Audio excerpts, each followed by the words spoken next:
pagi Bapak dan Ibu. Sebelumnya Assalamualaikum warahmatullahi wabarakatuh.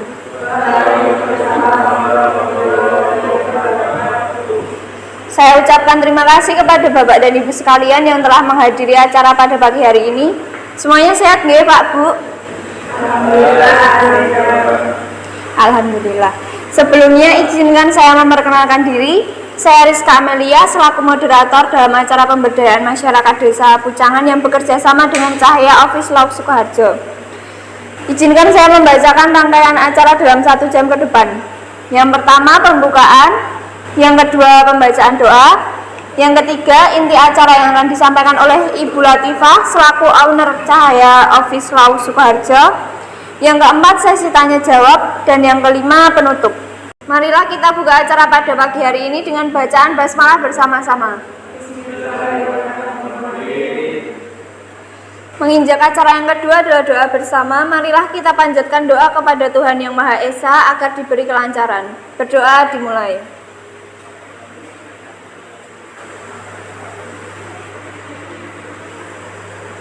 Berdoa selesai. Selanjutnya inti materi yang akan disampaikan Ibu Latifah selaku owner Cahaya Office Lauk Sukoharjo. Kepada Ibu Latifah, waktu dan tempat saya persilahkan. Terima kasih atas waktu dan kesempatannya. Bismillahirrahmanirrahim. Assalamualaikum warahmatullahi wabarakatuh.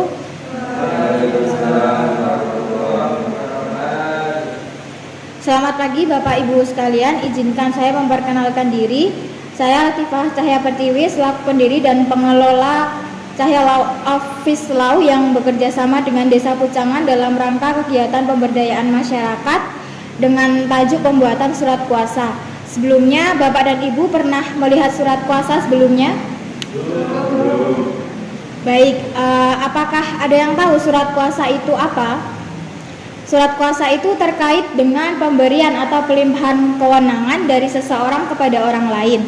Lalu bagaimana bentuk surat kuasa itu?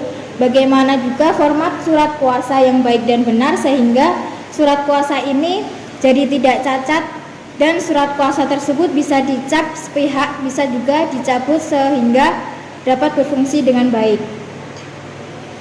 Menurut pasal 1792 KUH Perdata, pemberian kuasa ialah suatu persetujuan yang berisikan pemberian kekuasaan kepada orang lain yang menerimanya untuk melaksanakan sesuatu atas nama orang yang memberikan kuasa. Jadi bentuknya persetujuan. Nah, dasar hukum surat kuasa ini diatur dalam ketentuan KUH Perdata pasal 1792 sampai 1819. Juga ada yang diatur dalam pasal 123 HIR. Di pasal 1792 ini mengatur tentang definisi dari surat kuasa, lalu di pasal 1795 dan 1796 mengatur tentang jenis-jenis surat kuasa. Lalu apa sebenarnya fungsi dari surat kuasa tersebut? Surat kuasa tersebut digunakan sebagai bukti pernyataan dari pemberi kuasa kepada pihak penerima kuasa sehingga memiliki hak dan kewajiban untuk melakukan yang dijelaskan pada isi surat kuasa. Dalam konteks kuasa, contohnya di dalam bentuk pemerintahan ada kuasa distributif dan ada juga kuasa delegatif. Nah, apa yang dimaksud dengan kuasa distributif itu? Kuasa bentuk distributif tanggung jawabnya masih kepada orang yang memberikan kuasa. Sedangkan kuasa delegatif sudah didelegasikan sepenuhnya kewenangan dan tanggung jawab kepada orang yang menerima kuasa tersebut. Selanjutnya yaitu bentuk-bentuk surat kuasa. Surat kuasa dibagi menjadi dua, yaitu surat kuasa umum dan surat kuasa khusus.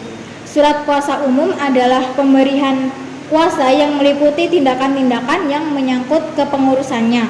Contohnya kuasa untuk menjaga rumah, membersihkan rumah, dan sebagainya. Sedangkan surat kuasa khusus mewakili kepentingan orang tertentu, seperti untuk memindahtangankan barang, untuk membuat suatu perdamaian, atau melakukan tindakan lain yang hanya dapat dilakukan oleh seorang pemilik. Diperlukan suatu pemberian kuasa dengan kata-kata yang tegas. Lalu komponen-komponen dalam pembuatan surat kuasa, yang pertama yaitu dengan mencantumkan judul dan nomor surat kuasa. Lalu yang kedua, menjelaskan identitas pemberi kuasa. Identitas tersebut harus lengkap dan sesuai dengan data yang sebenarnya. Identitas tersebut meliputi nama lengkap, pekerjaan dan alamat. Jika nama pemberi kuasa merupakan badan hukum atau perusahaan, sertakan nama, jabatan, dan alamat perusahaan. Lalu yang ketiga, menegaskan penyebutan sebagai pemberi kuasa. Contohnya disebut kalimat selanjutnya disebut sebagai pemberi kuasa.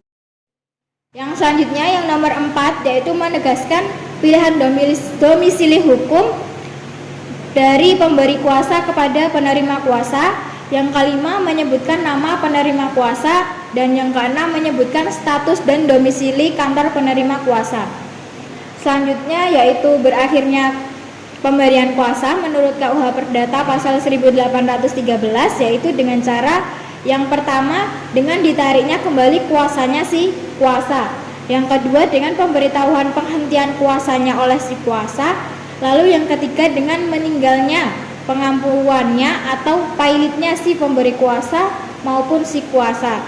Dan yang terakhir dengan perkawinannya si perempuan yang memberikan atau menerima kuasa.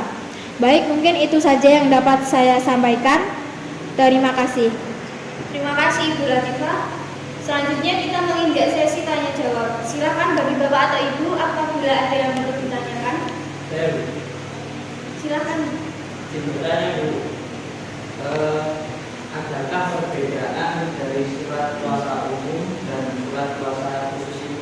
Baik, ini langsung saya jawab saja ya. Begini Pak, surat kuasa umum hanya dipakai untuk mengurus kepentingan pemberi kuasa. Bila ditinjau dari segi hukum kuasa umum, tidak dapat dijadikan dasar mewakili pemberian kuasa di depan pengadilan. Sedangkan untuk surat kuasa khusus itu dipakai di dalam persidangan maupun di luar persidangan oleh penasehat hukum agar memiliki kedudukan hukum. Apakah bisa dipahami?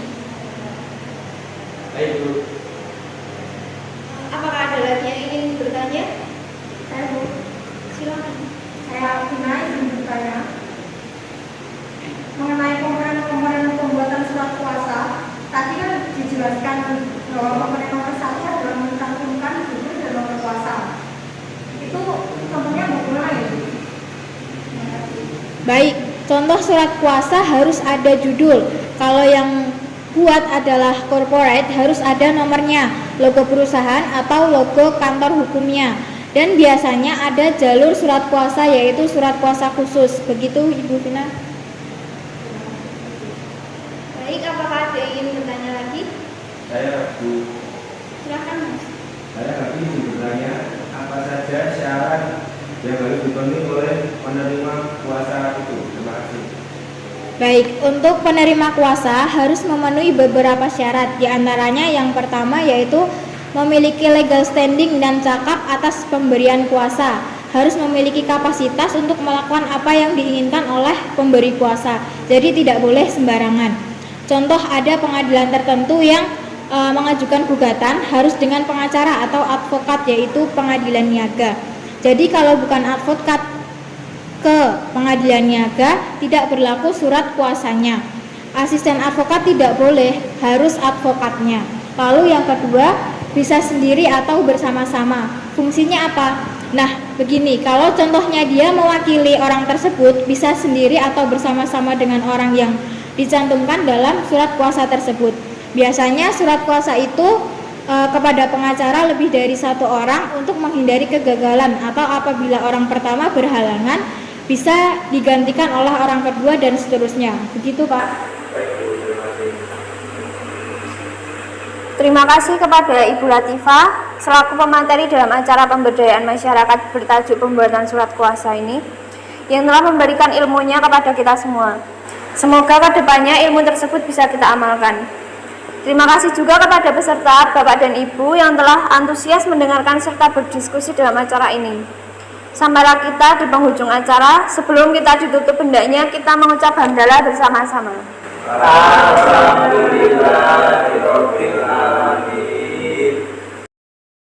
Bila ada salah kata saya mohon maaf. Iwak sepat dimasak santen, mewani lepat kula nyuwun pangapunten.